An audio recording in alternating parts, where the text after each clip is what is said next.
BTS News, Los Angeles, Friday night. The sunset sky over Venice Beach slowly shifted into a golden-orange hue when something completely unexpected happened. No announcement, no official security, and not a single clue on social media.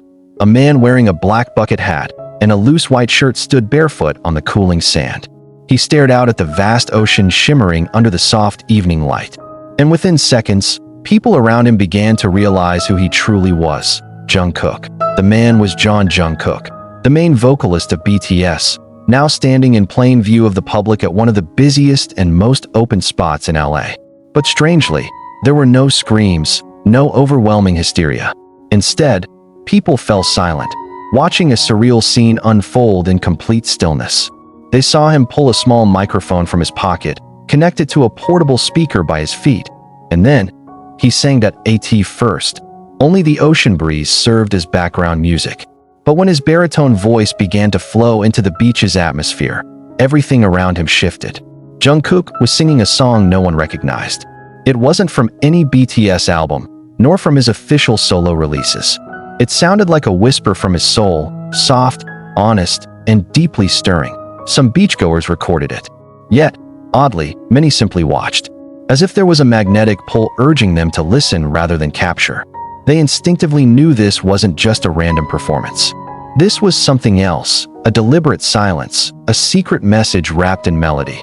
Even more surprising was who was sitting not far from Jungkook, a man with golden blonde hair, wearing a hoodie and a large cap that nearly concealed his entire face.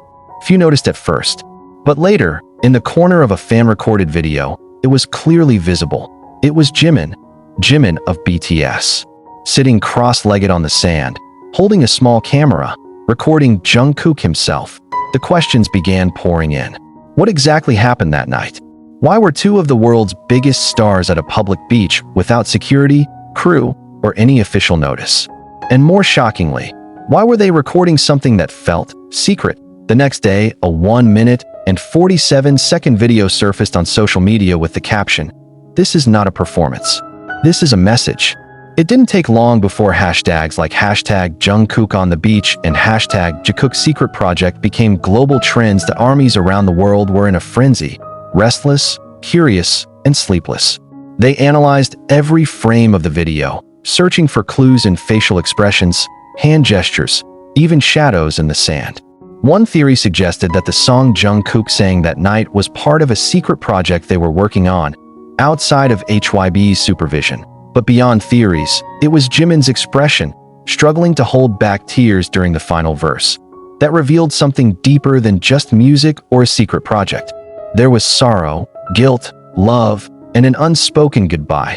Digging deeper, fans discovered that BTS had no official schedule in LA that night. No HYB staff were present. No professional photographers were nearby. But what shocked them the most, the camera Jimin used, based on its model, wasn't from any production company. It was a personal, older camera, typically used for private vlogs or homemade documentaries. What exactly were they planning? A week after the Venice Beach incident, a mysterious YouTube channel named Seaglass Memory uploaded a video titled, "The Sky Between Us," a memory that can't be erased. The thumbnail showed the silhouettes of two figures on a beach, and the description read only, "We made this to remember who we are, not who the world wants us to be." The 14-minute, 32-second video showed raw footage, clearly not professionally made. Jungkook laughing to himself while playing with sand. Jimin sitting silently, his face blank, touched by the ocean wind. Moments where they both simply stood, watching the sea, without words. At the end, white text appeared on the screen. We were told to hide this part of ourselves. But how can we, when it's the only part that feels real? The video was deleted just 2 hours after upload. But armies had already downloaded it, saved it, studied it, and more importantly, understood it. Because to them, this wasn't just a leaked secret. This was a truth that had long been buried, suppressed by industry limits, contracts, and market demands. But that night on an LA beach, those walls collapsed. Two men known to the world as idols showed their most human sides, fragile, honest, and free. 2 days later, the chaos only grew louder. Korean media began speculating about an independent project between Jungkook and Jimin, calling it an unauthorized action beyond company procedures. HYB gave no official comment. Silent, as if knowing that any word they spoke would only fuel an even bigger fire. But HYB's silence only intensified suspicions. Journalists who had long followed BTS now chased them like shadows. Yet, both Jungkook and Jimin remained unseen, not at airports, not at elite LA restaurants, not even by the most skilled paparazzi. They vanished, until one afternoon, 3 days after the viral video, a local surfer named Mateo uploaded a short TikTok. He didn't name anyone or tag any accounts. He simply wrote, "I don't know who they were, but the emotion was unreal." In the clip, two figures walked barefoot along the quiet shoreline, holding hands. The wind blew one of their long hair, and soft finger-picked guitar music played in the background. ARMY knew. They knew who those two were. Jungkook's body language was unmistakable, and Jimin's careful, measured steps were like fingerprints, impossible to forge. Comments flooded the post. But the video, too, disappeared 5 hours later. Something was being protected, and armies could feel it. This wasn't just about music. This was about two people trying to reclaim their personal space from an industry that both raised and consumed them. On the fourth day, the hashtag #LetThemBe began trending on X and Instagram. Pushed by senior fans and global fan bases, the movement declared full support for Jungkook and Jimin's creative freedom. They no longer asked for answers. They asked for one thing: room to breathe. But pressure on HYB increased. An anonymous employee from the company reportedly told Korean media, "Some senior staff are deeply concerned about their actions and the possible impact on the company's image." Still, the biggest question lingered.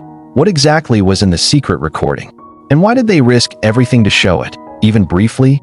1 week after the Venice Beach night, an anonymous email was sent to several Korean and American media outlets. It contained only one link to an encrypted Google Drive. Inside was a single file titled, "Not for sale.mp4."